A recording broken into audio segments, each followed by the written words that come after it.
Assalamualaikum, salam sejahtera, what's up everybody? Saya Akmal Nazri, selamat datang ke pentaksiran Bilik Darjah. Saya pasti murid-murid semua tertanya-tanya kan, apa tu pentaksiran Bilik Darjah Abang Akmal?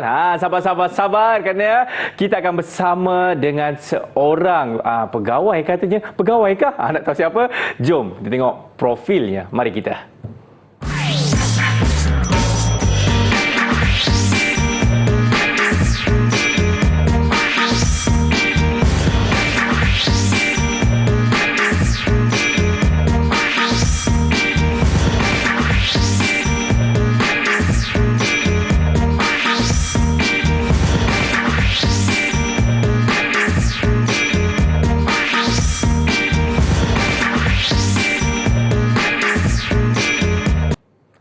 Inilah pegawai yang saya masukkan tu, iaitu Dr. Nurhana. Assalamualaikum Doktor, apa khabar? Waalaikumsalam Akmal. Akmal pula apa khabar? Alhamdulillah terbaik Doktor.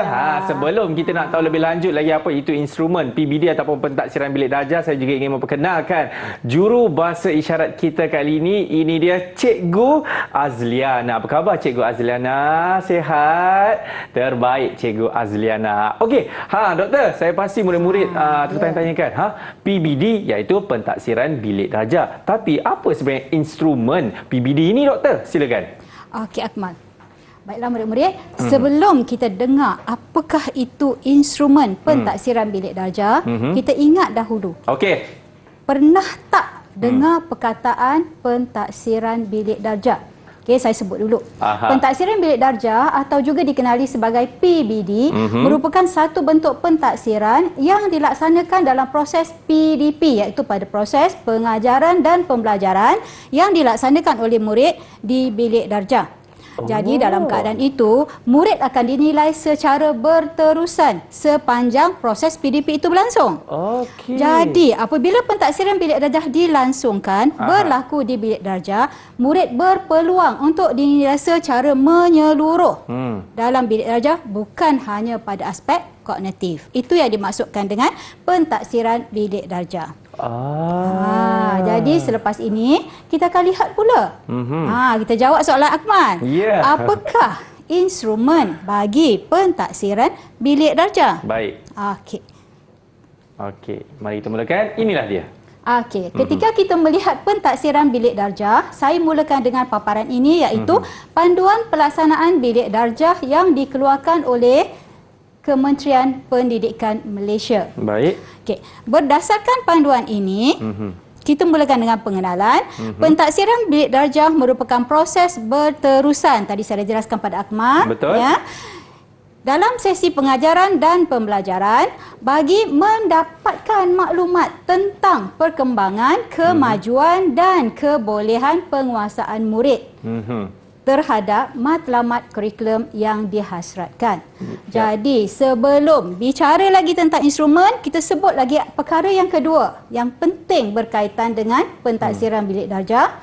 Dalam pelaksanaan pentaksiran Bilik Darjah, sebelum mula membuat pentaksiran terhadap murid, bermakna guru terlebih dahulu perlu menentukan hasil pembelajaran atau objektif pembelajaran yang akan dicapai oleh murid-murid berdasarkan objektif pembelajaran yang ditentukan daripada standard kandungan dan standard pembelajaran. Baik. Standard kandungan dan standard pembelajaran ini boleh dirujuk dalam DSKP ataupun juga dikenali sebagai Dokumen Standard Kurikulum dan Pentaksiran. Jadi berikut, yang ni saya paparkan, yang ni dapat kita lihat bersama-sama. Apakah yang saya sebutkan, apakah yang saya maksudkan dengan standard kandungan, standard pembelajaran dan standard prestasi yang digunakan untuk mentaksir murid tadi. Baik. Seterusnya, kita lihat pula apakah instrumennya? Suspend Doktor. Suspend. Memang instrumen bagi pentaksiran Bilik Darjah secara umumnya terbahagi kepada 3, iaitu pertama, guru, kedua, pentaksiran kendiri dan ketiga, pentaksiran rakan sebaya. Jadi kalau kita lihat ketiga-tiga ini ada di dalam bilik darjah ketika satu-satu proses PDP ataupun proses pengajaran dan pembelajaran berlangsung. Okey, baik.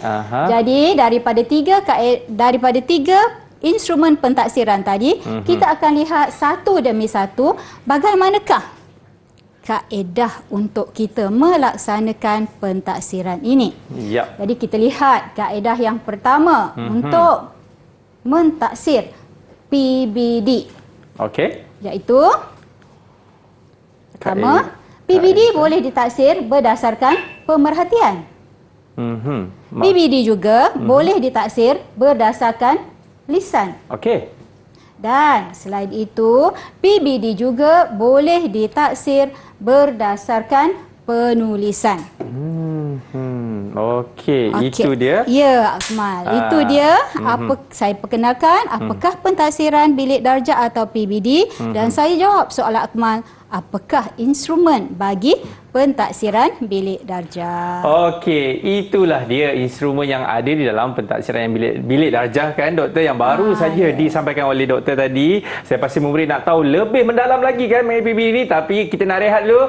Anda semua jangan ke mana, selepas ini kita akan kembali lagi dalam PBD.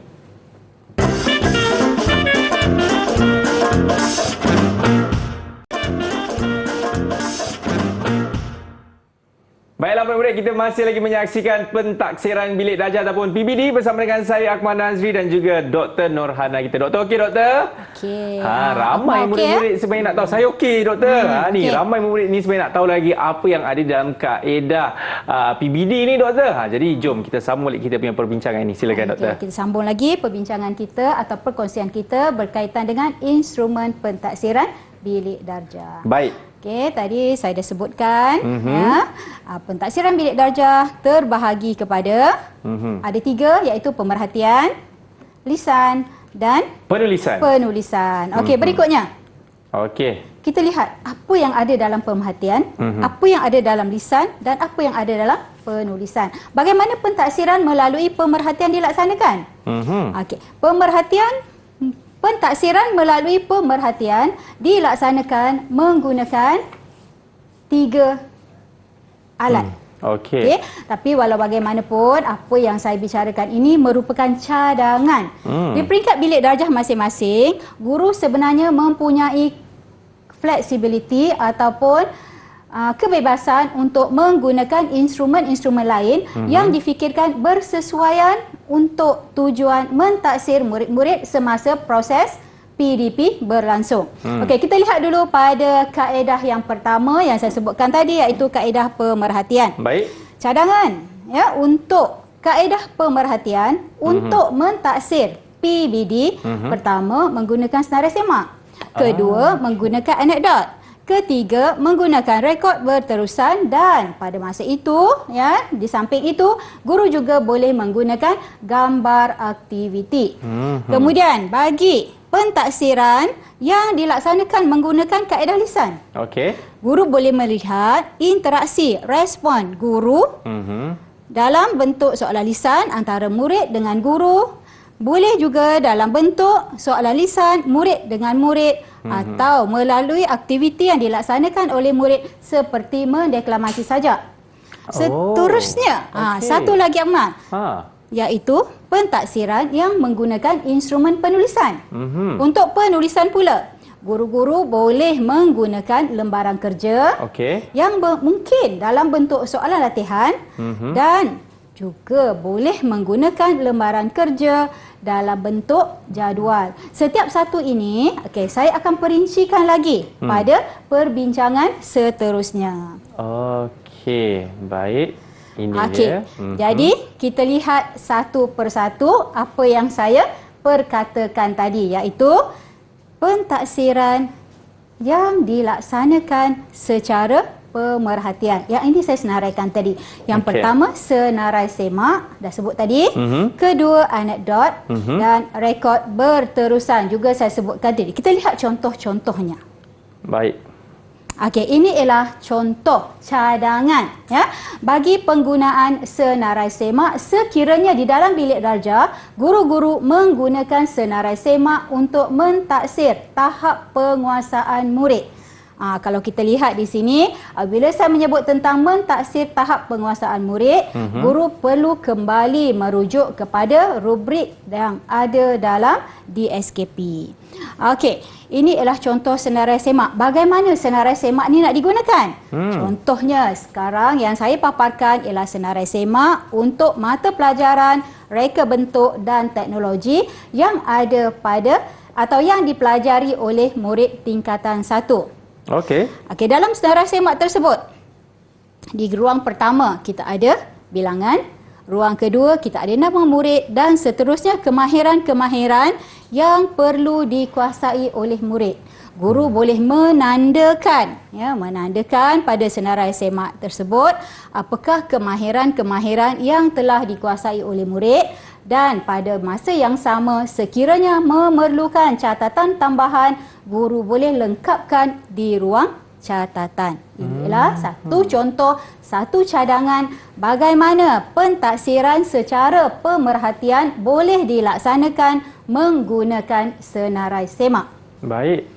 Okey, seterusnya kita lihat pula yang ni saya sebutkan yang kedua tadi, iaitu pentaksiran, masih lagi pentaksiran secara pemerhatian, tetapi kali ini kita menggunakan pula kaedah anekdot ataupun catatan ringkas. Okey, yang saya paparkan di sini ialah contoh bagi bagaimana agaknya anekdot nak digunakan oleh rakan-rakan guru untuk mentaksir murid.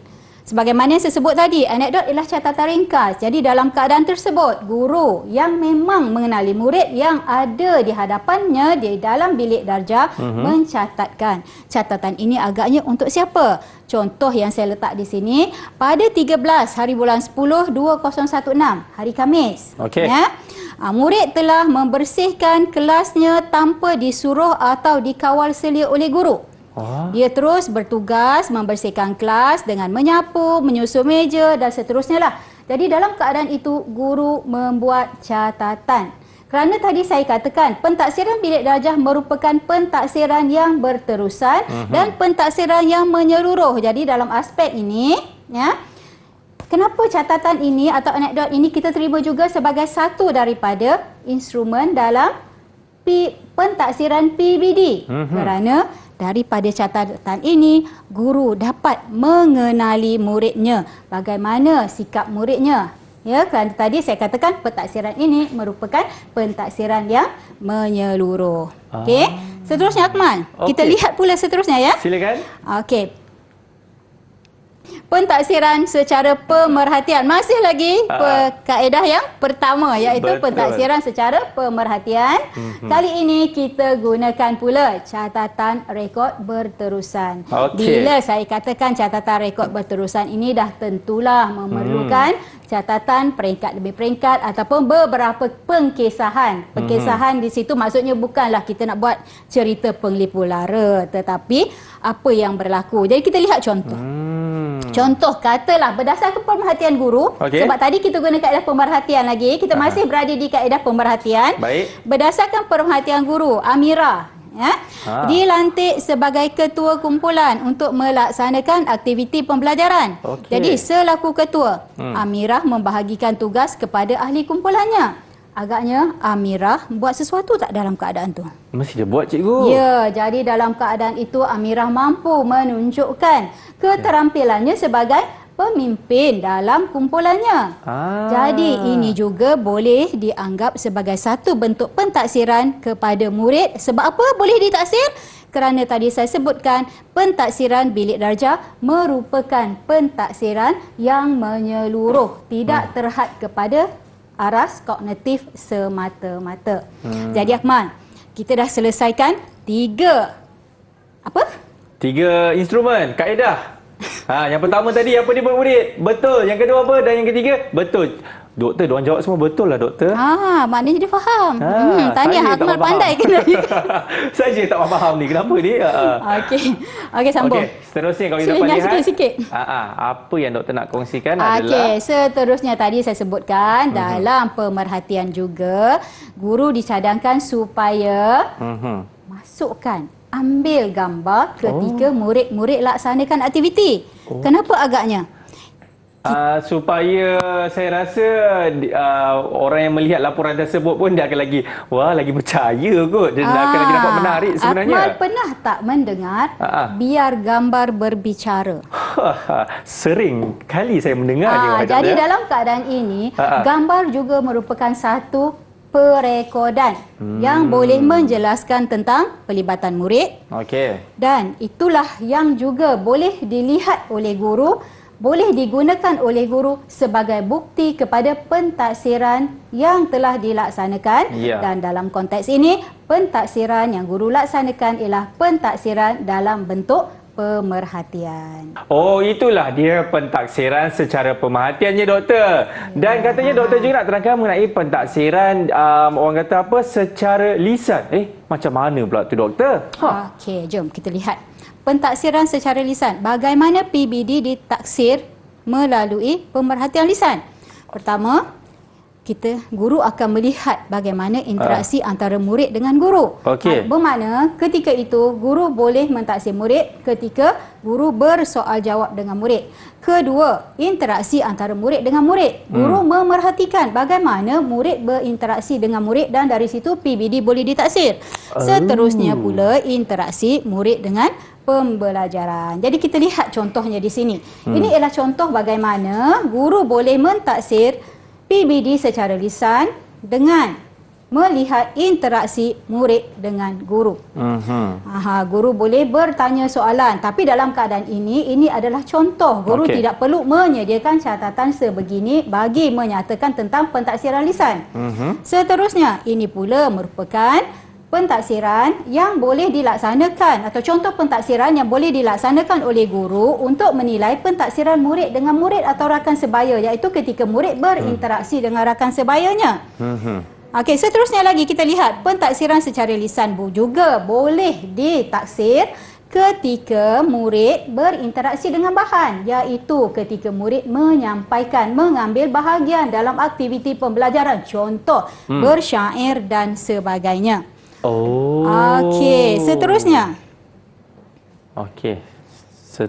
Seterusnya kita lihat pula bagaimana pentaksiran secara penulisan tak dilaksanakan atau boleh dilaksanakan. Yang tadi saya sebutkan antaranya ialah menggunakan lembaran kerja.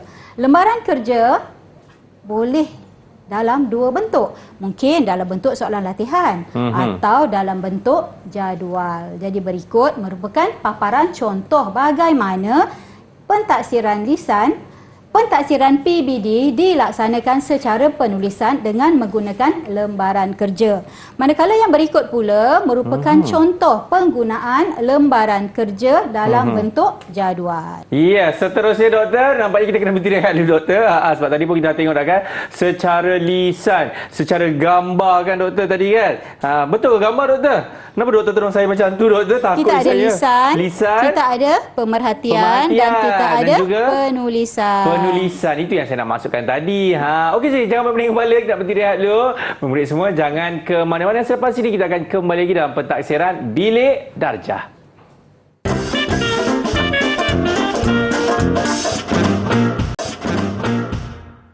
Baik, masih lagi menyaksikan pentaksiran Bilik Darjah bersama dengan saya Akmal Nazri. Doktor, jom kita sambung balik kita punya perbincangan di dalam instrumen PBD ni. Boleh ke? Okey, boleh. Okey, silakan. Jadi kita lihat seterusnya. Kita dah sebutkan 3 kaedah pentaksiran tadi, iaitu lisan, pemerhatian dan penulisan. Okey, seterusnya kita lihat selain daripada 3 kaedah tadi, guru juga boleh melaksanakan pentaksiran dengan meminta murid melaksanakan pentaksiran kendiri. Okey, bagaimana caranya? Sebagaimana yang dipaparkan, iaitu pertama dengan menyediakan lembaran pentaksiran kendiri atau lembaran refleksi. Murid boleh membuat refleksi tentang apa yang telah mereka pelajari. Kedua, penggunaan rubrik, dan yang ketiga, penggunaan senarai semak. Kita lihat huraian setiap satu. Pentaksiran kendiri Ya, boleh menggunakan lembaran pentaksiran kendiri tadi saya dah sebut, penggunaan rubrik, penggunaan senarai semak, dan satu lagi yang boleh ditambah selain dari 3 tadi ialah skala kadar. Kita lihat satu persatu. Ini ialah contoh bagi lembaran pentaksiran kendiri ataupun lembaran refleksi yang boleh digunakan oleh murid, bermakna murid menilai apakah yang telah mereka fahami, apa yang telah mereka kuasai dalam satu-satu proses PDP. Seterusnya, ini pula ya, pentaksiran kendiri menggunakan rubrik ataupun borang yang boleh murid tandakan manakah aspek yang telah mereka fahami, yang telah mereka kuasai berdasarkan proses PDP yang dikendalikan oleh guru. Okey, seterusnya lagi kita lihat.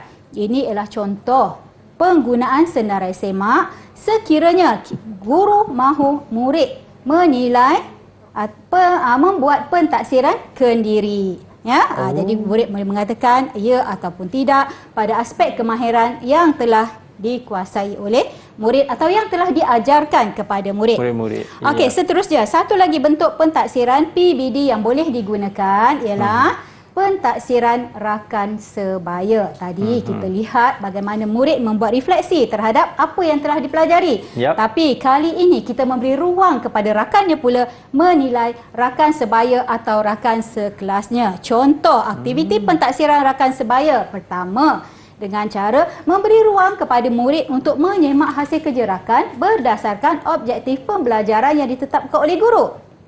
Yang kedua, perbincangan secara formal. Guru boleh melihat bagaimana pelibatan murid dan minta murid rakan menilai rakan di dalam bilik darjah tentang bagaimana interaksi rakannya dalam perbincangan kumpulan secara formal. Kemudian, ketiga, memeriksa atau memberi skor terhadap aktiviti yang dilaksanakan oleh rakan dalam kumpulan atau rakan dalam kelas atau rakan dalam bilik darjah. Dan seterusnya, keempat, perbincangan dan maklum balas. Dalam keadaan itu, murid boleh menilai rakannya dengan cara memberi maklum balas tentang pelibatan rakannya. Contoh ketika melaksanakan pengajaran berasaskan projek dan lain-lain kerja kumpulan.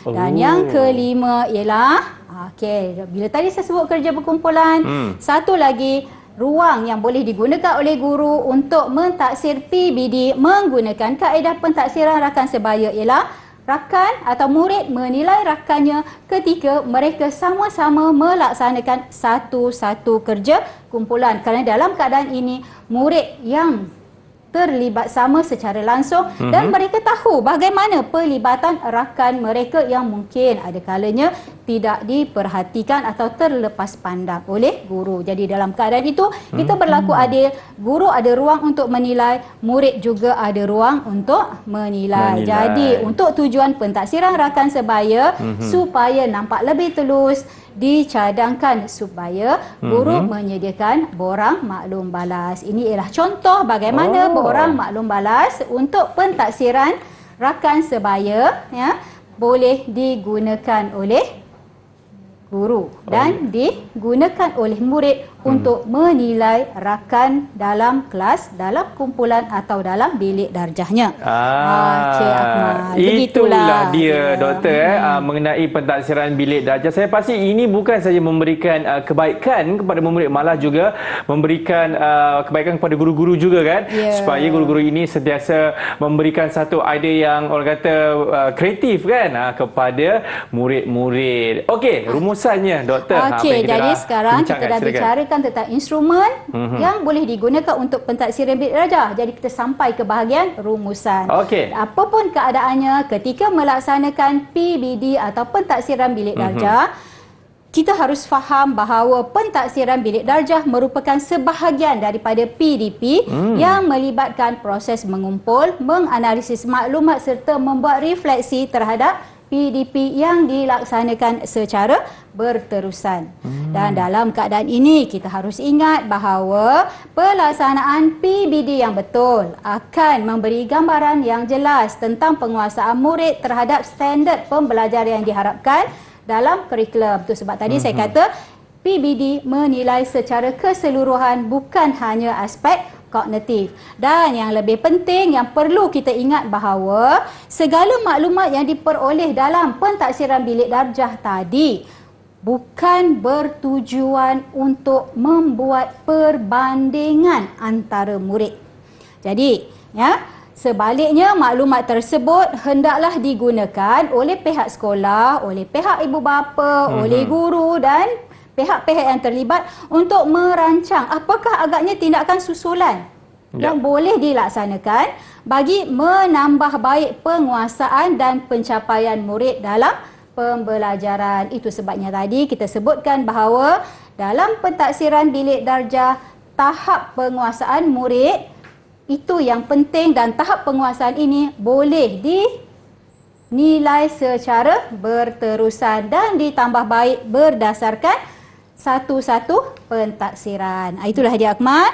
Apa yang kita nak sebutkan tentang instrumen PBD. Terima kasih banyak Dr. Nurhana di atas perbincangan tersebut dan juga tak lupa kepada jurubahasa isyarat kita Cikgu Azliana. Diharapkan sekali sebanyak ini juga memberikan orang kata inspirasi kan kepada guru-guru di luar sana. Baiklah, kita akan jumpa lagi di PBD seterusnya ataupun pentaksiran bilik darjah. Saya Akmal Nazri. Assalamualaikum. Bye-bye.